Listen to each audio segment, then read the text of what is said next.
kalau misalkan ada panggilan dari pihak yang berwenang, dari polisi. Nah, baik itu sebagai saksi, kita nanti bahas dua aja ya, jadi sebagai saksi dan sebagai tersangka gitu.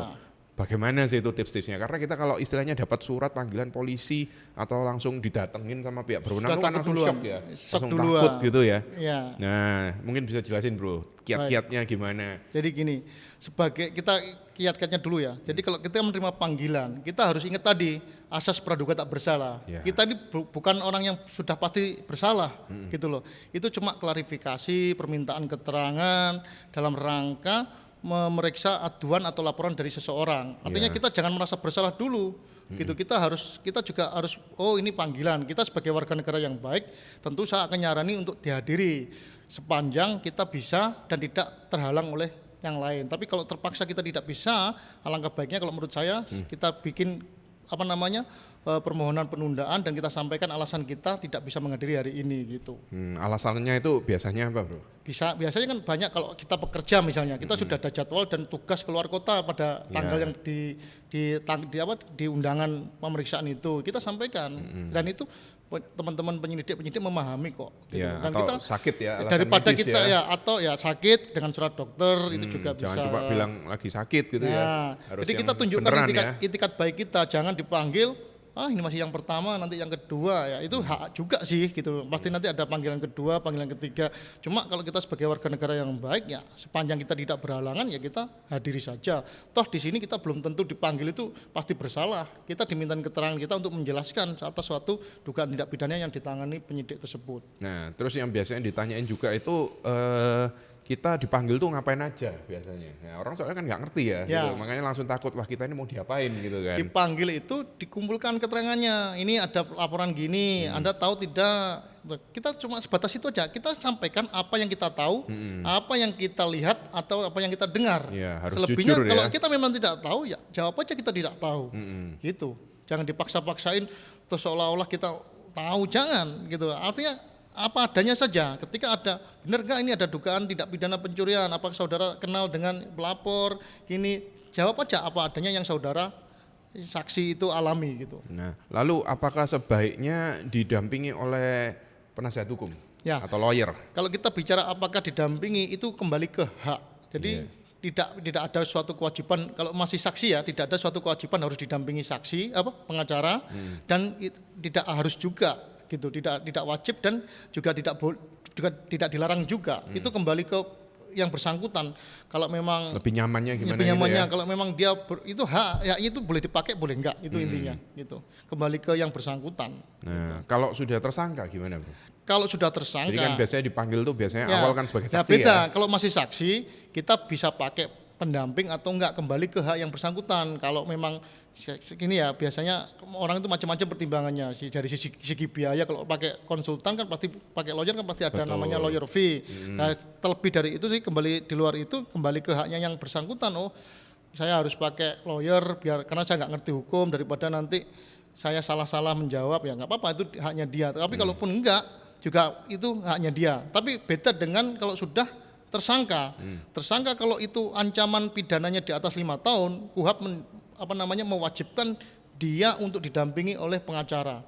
Dan itu wajib. Bahkan ketika yang bersangkutan tidak punya biaya untuk membayar pengacara, penyidik itu menyediakan advokat pendampingnya. Istilahnya pro bono ya biasanya. Betul. Nah, jadi karena wajib itu. Oke. Kalau sudah ancamannya 5 tahun ke atas. 5 tahun ya patokannya ya.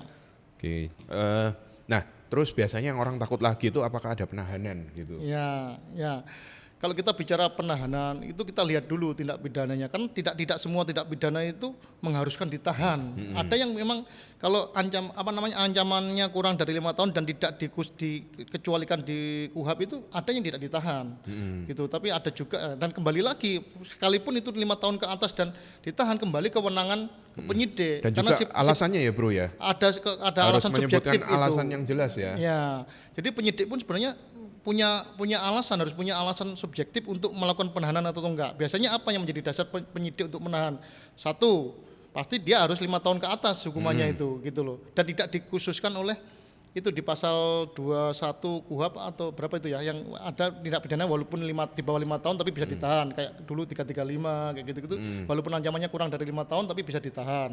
Tapi kalau kita bicara lagi alasan penyidik umumnya, ya dia harus punya alasan subjektifnya tadi. Satu, dikhawatirkan dia melarikan diri, dikhawatirkan dia menghilangkan barang bukti, dikhawatirkan dia mengulangi tindak pidana. Itu prinsipnya sebenarnya. Jadi ketika 3 hal itu dirasa penyidik ada pada diri tersangka, ya penyidik akan menahan. Dan itu alternatif ya, salah satu aja kembali ke kewenangan penyidik. Iya, kewenangan juga ya. Iya. Oke, jadi bukan berarti kalau kita tuh didatengin pihak yang berwenang atau dapat surat dari pihak yang berwenang tuh kita pasti ditahan. Karena orang soalnya kan takut apa kita ini bakal ditahan, nggak selalu juga. Makanya kalau supaya lebih yakin, supaya nggak ragu-ragu ya, mungkin walaupun ini cuma hak tapi sebaiknya juga pakai di pendampingan ya dari advokat atau dari lawyer gitu ya, Bro. Karena ya. semua ada prosedurnya, penahanan dan sebagainya itu tidak langsung serta-merta ditahan, kecuali tindak pidana tangkap tangan gitu. Apalagi kalau sifatnya cuma aduan, gini kan perlu klarifikasi dulu, benar enggak dan sebagainya. Mungkin bisa dijelasin, Bro, apa ini tangkap tangan, Bro? Orang mungkin ngertinya istilahnya tangkap basah ya. Ya, ditangkap tapi basah. istilah resminya itu tertangkap tangan, OTT itu ya biasanya ya. Tangkap basah padahal nggak basah, kok ditangkap basah itu juga ya nggak apa-apa lah itu. Padahal juga nggak pakai tangan. Nggak pakai tangan nangkapnya.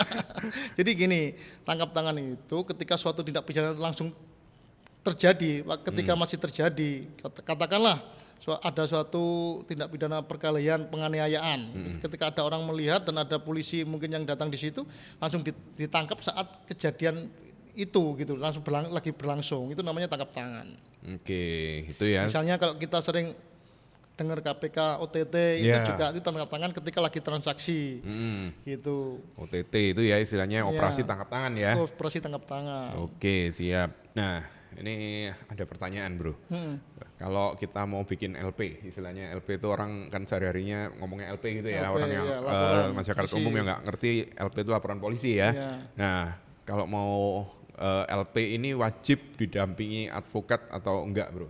Ya, itu tadi pertanyaan bersama dengan saksi tadi. Gitu. Jadi ketika kita mau melaporkan suatu dugaan, bisa dia sendiri, bisa didampingi, itu hak lagi, kembali ke hak lagi.